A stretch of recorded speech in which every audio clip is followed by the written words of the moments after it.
নমস্কার, আমি অনির্বাণ চৌধুরী। শুরু করছি এডিট পেজ। লাদাখে রক্তক্ষয়ী সংঘর্ষের পর ফের এক মঞ্চে ভারত ও চীনের সেনাবাহিনী।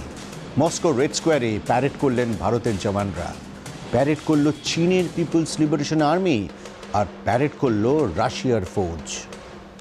দ্বিতীয় বিশ্বযুদ্ধে জার্মানির পতনের ৭৫ বছর পূর্তি উপলক্ষে প্যারেড। বর্তমানে এই মঞ্চের তাৎপর্য কি সেটার ব্যাখ্যায় পরে আসছি। আপাতত এই প্যারেডের শিকড়ে একটু যাই। ১৯৪৫ সালের ১৬ই এপ্রিল বার্লিন ঘিরে ফেলে রাশিয়ার লাল ফৌজ। ৩০ এপ্রিল বাংকারে হিটলার আত্মঘাতী হন। ২রা মে বার্লিনের পতন হয় এবং ৭ই মে সরকারিভাবে আত্মসমর্পণ করে বার্লিন। ২৪শে জুন মস্কোয় ফিরে বিজয় মিছিল করেন রাশিয়ার মার্শাল জুকভ। সেই ঐতিহাসিক ঘটনার ৭৫ বছর পূর্তি হলো আজ। মস্কোয় প্যারেড করে রাশিয়ার সংগ্রামকে স্বীকৃতি জানালো চিরবন্ধু ভারত, আর কমিউনিস্ট চীনের সেনারাও সেই মঞ্চেই প্যারেড করলেন। লাদাখের রক্তারক্তির পর ভারত ও চীনের প্রতিরক্ষা মন্ত্রীর এক মঞ্চে থাকা, একই জায়গায় দুই সেনার প্যারেড একটু বেশি চিত্তাকর্ষক। এই পরিস্থিতিতে রাশিয়ার ভূমিকা কিন্তু একাধিক দিয়ে অত্যন্ত তাৎপর্যপূর্ণ। ভারত ও চীনের মধ্যে সম্পর্ক যে জায়গায় পৌঁছেছে তাতে রাশিয়া স্বাভাবিকভাবেই মধ্যস্থতাকারীর জায়গায় পৌঁছে গেছে। পৃথিবীর সবচেয়ে জনবহুল, সামরিক শক্তিতে বলীয়ান, পরমাণু শক্তিধর দুই দেশের মধ্যে যখন সংঘাত হয় তখন যে কেউ মধ্যস্থতা করতে পারে না, এবং মধ্যস্থতাকারীকেও যথেষ্টই ওজনদার হতে হয়। মার্কিন প্রেসিডেন্ট ডোনাল্ড ট্রাম্প আগ্রহ প্রকাশ করলেও চীন তাতে রাজি হবে না, আর বাকি রইল রাশিয়া, আপাত দৃষ্টিতে আপাতভাবে নিরপেক্ষ এবং ঐতিহাসিকভাবে ভারতের বন্ধু দেশ। রাশিয়ার কথা অগ্রাহ্য করার স্পর্ধা চীনও দেখাবে না। আবার ভারত ও চীনের মধ্যে শান্তি বজায় রাখার স্বার্থ রাশিয়ারও রয়েছে, কারণ আরসিআই, ব্রিক্স এবং সাংহাই কোঅপারেশন অর্গানাইজেশন সবকটি শক্তি গোষ্ঠীর মাথাতেই এখন রাশিয়া, এবং সবকটিতেই ভারত ও চীন সদস্য। করোনা পরবর্তী পরিস্থিতিতে এই শক্তি গোষ্ঠীগুলির প্রাধান্য বজায় রাখতে হলে অভ্যন্তরীণ শান্তি বজায় রাখাটা অত্যন্ত জরুরি। আর হিসেব করে দেখলে সবই কিন্তু ভারসাম্যের খেলা, আন্তর্জাতিক বিকল্প শক্তির ভারসাম্য। প্রধান শক্তি কারা? আমেরিকার নেতৃত্বে প্রথম বিশ্বের দেশগুলি, তারা ভারতকে কাছে টানতে মরিয়া, কারণ ভারতের বাজার। চীনের সঙ্গে সীমান্ত সমস্যা কাটাতে ভারত রাশিয়ার দিকে ঝুঁকুক তাকিয়ে আমেরিকা কোনোদিনই চাইবে না। কূটনৈতিক স্তরে হয়তো এই নিয়ে দিল্লির ওপর চাপ প্রয়োগের চেষ্টা হবে, কিন্তু এই ঝামেলাটা অনেকটাই জটিল। এটা নেহাত এই ভারত ও পাকিস্তানের ঝগড়া নয়। চীনকে চাপে রাখতে ভারতের এমন বন্ধু প্রয়োজন, চীনও যাকে চটাতে সাহস করবে না। রাশিয়ার প্রেসিডেন্ট ভ্লাদিমির পুতিন ঠিক তেমনই একজন মানুষ। তার উপর রাশিয়ার সঙ্গে চীনের সরাসরি সীমান্ত রয়েছে। লাদাখ ঘিরে যে অশান্তির সূত্রপাত হয়েছে তাতে কি আপাতত জবনিকা পড়ল বলা যায়? সামরিক দিক দিয়ে আর কোনো উত্তেজনা হবে না বলেই আমাদের আশা, কারণ চীনের আগ্রাসন ভারতকে এখন সতর্ক করে দিয়েছে। রাশিয়া, ভারত, চীন গোষ্ঠীর ভিডিও কনফারেন্সে ভারতের বিদেশমন্ত্রী এস জয়শঙ্কর কড়া বার্তা দিয়েছেন।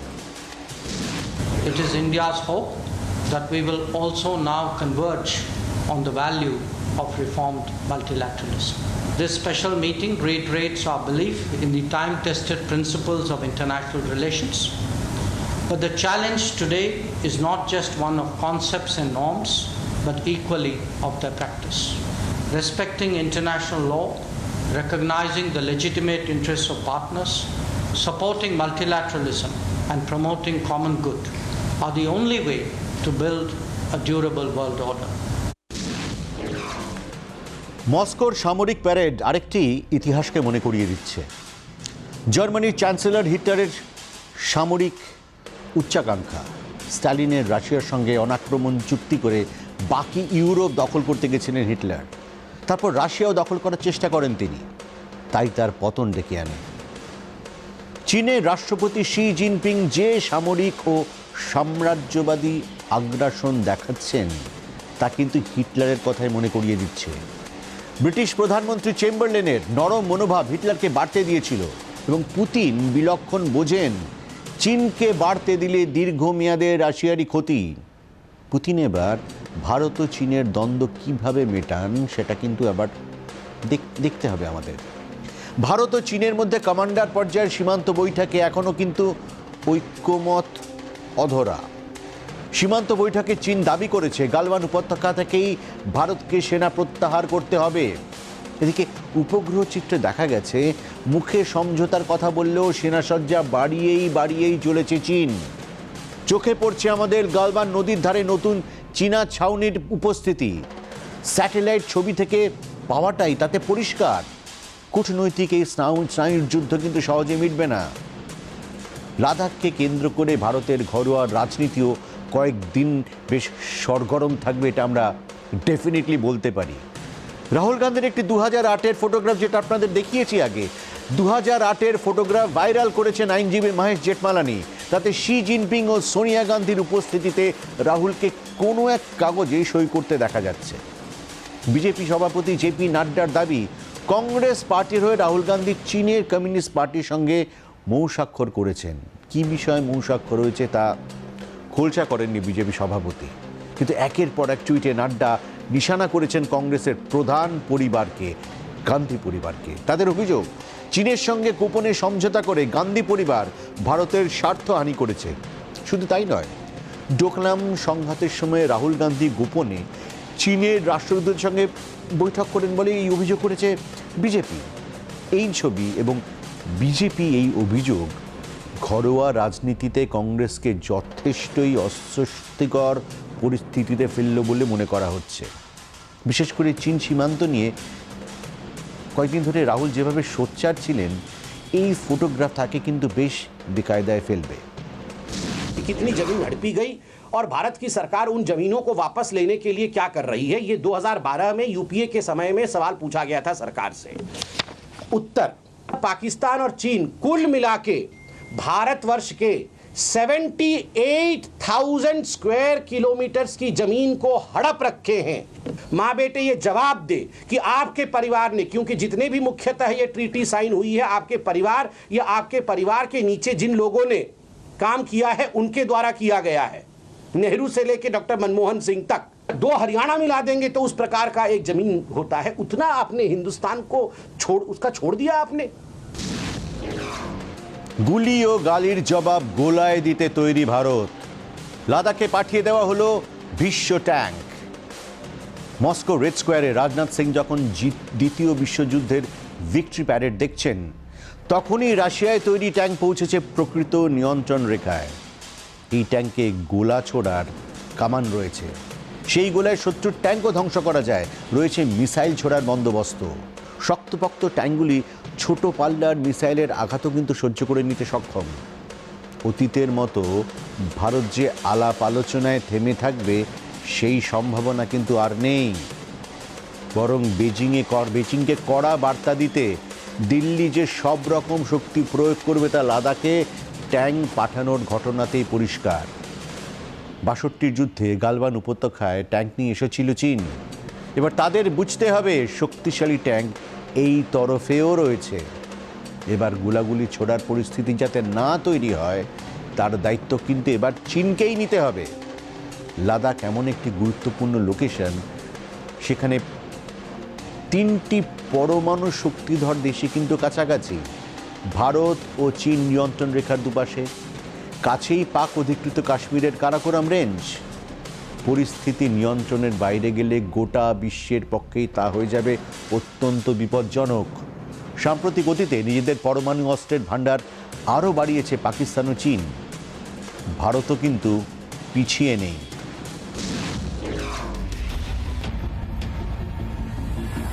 আন্তর্জাতিক সংস্থা স্টকহোম ইন্টারন্যাশনাল পিস রিসার্চ ইনস্টিটিউটের একটি রিপোর্ট বলছে, বর্তমানে পাকিস্তানের কাছে 107 এবং চীনের কাছে 320টি পারমাণবিক অস্ত্র রয়েছে।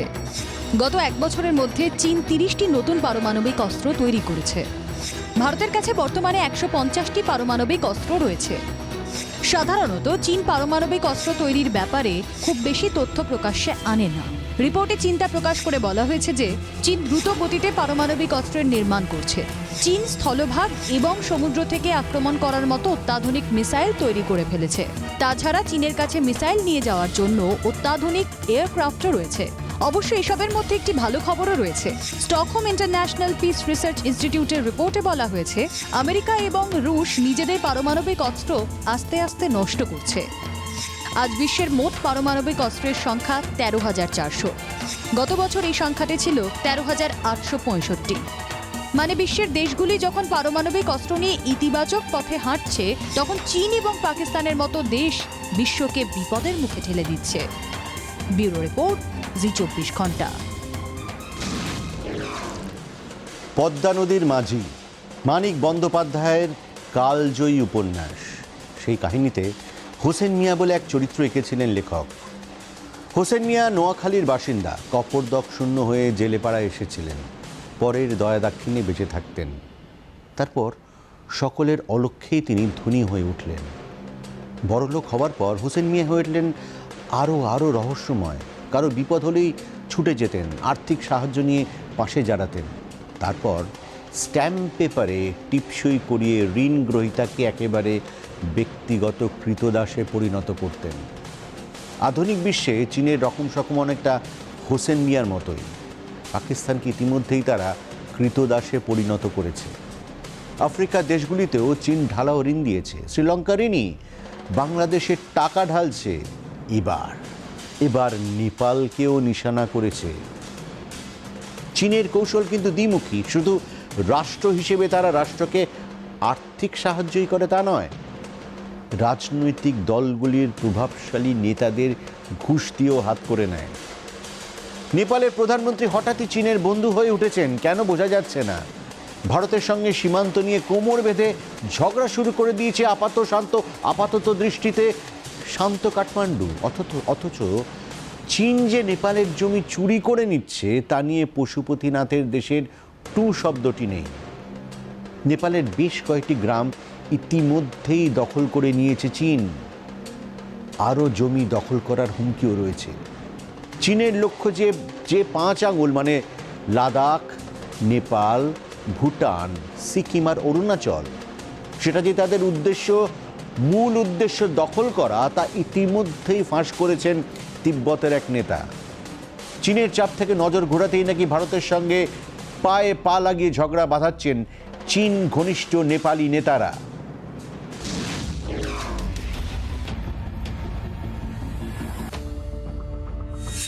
পাকিস্তান ও চীন তো ছিলই, এবার কি নেপালের বেইমানিও সইতে হবে ভারতকে? পশুপতিনাথের দেশ যেভাবে আদা নুন খেয়ে নেমেছে, তাতে তারা দীর্ঘমেয়াদী শত্রুতার পথে হাঁটছে বলেই আশঙ্কা। নেপালি সংসদে ভারতের স্বার্থবিরোধী মানচিত্র আগেই পাশ হয়েছে। গন্ডক নদীর ওপর বাঁধ তৈরিতে বাধা দিতে শুরু করেছে নেপাল। এই জমিও নাকি তাদের। কার ভরসায় নেপাল সুর চড়াচ্ছে তা বুঝতে কারো বাকি নেই। খড়গপ্রসাদ ওলির সঙ্গে চীনের কমিউনিস্ট পার্টির দহরম মহরম। বিরোধী দল নেপালি কংগ্রেসের সঙ্গে চীনের রাষ্ট্রদূতের গোপন বৈঠক।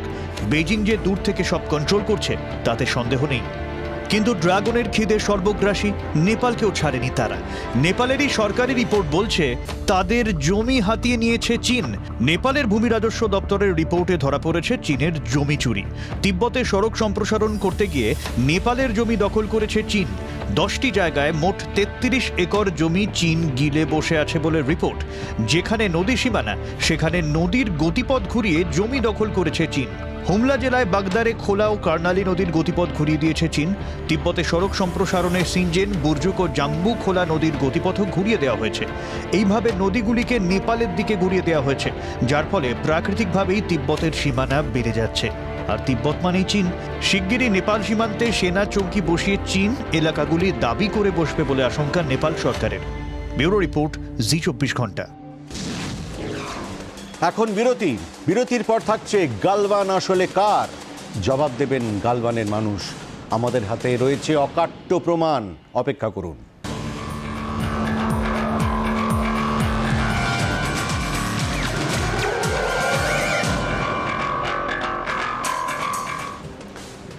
সীমান্ত বৈঠকে চীন ফের দাবি করেছে গোটা গালওয়ান উপত্যকাই তাদের। শি জিনপিংয়ের মামার বাড়ি কোথায় ঠিক জানা নেই, তবে আবদারটা ঠিক তেমনই শোনাচ্ছে। আমাদের কাছে প্রমাণ রয়েছে যে প্রায় 100 বছর ধরে গালওয়ান ভ্যালি ভারতের অংশ। দেখে নিন গালওয়ানের ইতিহাস। অনুচ্ছেদ 370 বিলোপের পরেই লাদাখ নিয়ে আতঙ্কে ভুগছে চীন। জম্মু ও কাশ্মীরের রাজ্য সরকার থাকাকালীন লাদাখ ছিল চিরবঞ্চিত, কিন্তু সরাসরি কেন্দ্রের অধীনে পরিকাঠামো উন্নয়নের সম্ভাবনা প্রচুর।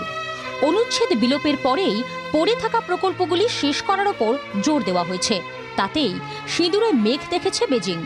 তারই ফল গালওয়ানের সংঘর্ষ। লাদাখ আসলে কার? চীন দাবি করে তার, কিন্তু চীন তো লাদাখের ধারে কাছেই ছিল না। লাদাখ তিব্বত লাগোয়া, আর চীন তিব্বত অধিকার করেছে 1950 সালে। তাহলে তার আগে লাদাখ কোথায় ছিল? লাদাখ ছিল লাদাখেই, এবং লাদাখ ছিল ভারতেই। লাদাখ থাকবেও ভারতেই। কারাকোরামে তৃষ্ট গালওয়ান নদী থেকে গালওয়ান উপত্যকার নামকরণ। কিংবদন্তি পর্বতারোহী গুলাম রসুল গালওয়ানের নামে নদীর নাম। নদীর সঙ্গে কি করে জুড়ে গেল অভিযাত্রীর নাম, তা জানতে হলে জানতে হবে কাশ্মীরের ইতিহাস। কাশ্মীরি ভাষায় গালওয়ান শব্দের অর্থ হল ডাকাত। গুলাম রসুলের পিতামহ কারা গালওয়ান ছিলেন ডাকাত। ধনীদের লুট করে গরিবদের বিলিয়ে দিতেন কারা গালওয়ান। কাশ্মীরের রাজার ঘরে ঢুকে তাঁর গলাতেও ছুরি ধরেন কারা। সেই ডাকাতি করতে গিয়ে ধরা পড়ে গিয়ে কারার ফাঁসি হয়। কারা গালওয়ানের পরিবারের লোকেরা লাদাখে পালিয়ে যান। লাদাখের লেহতে 1878 সালে গুলাম রসুল গালওয়ানের জন্ম। 12 বছর বয়স থেকেই ব্রিটিশ অভিযাত্রীদের মালবাহক হতেন তিনি। 1892 সালে পামির ও কাশগার অভিযানে যান চার্লস মারে। চার্লস মারের অভিযাত্রী দলে মালবাহক হন গুলাম রসুল। দুঃসাহসী গোলাম রসুল খাদের ভিতর দিয়ে রাস্তার খোঁজ করেন। চার্লস মারে এই বীরত্বে খুশি হয়ে তার নামে নদীর নাম দেন। অভিযানের অভিজ্ঞতা নিয়ে সার্ভেন্টস অফ সাহেবস লিখেছিলেন গুলাম রসুল গালওয়ান। লেখাপড়া জানতেন না। গুলামের সঙ্গে কথা বলে এক ইংরেজ অভিযাত্রীর স্ত্রী বইটি লেখেন। লন্ডন থেকে তা ছাপা হয়। ব্রিটিশ আমলের এই বইই প্রমাণ দেয় গালওয়ান উপত্যকা আসলে কার।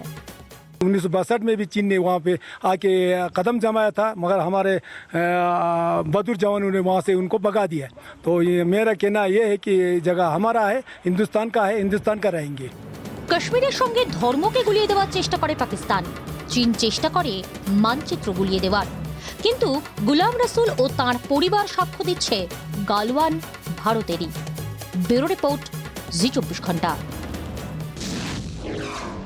এডিট পেজ আপাতত এ পর্যন্তই। আবার দেখা হবে সোম থেকে শুক্র প্রতিদিন রাত 10টায়। Good bye.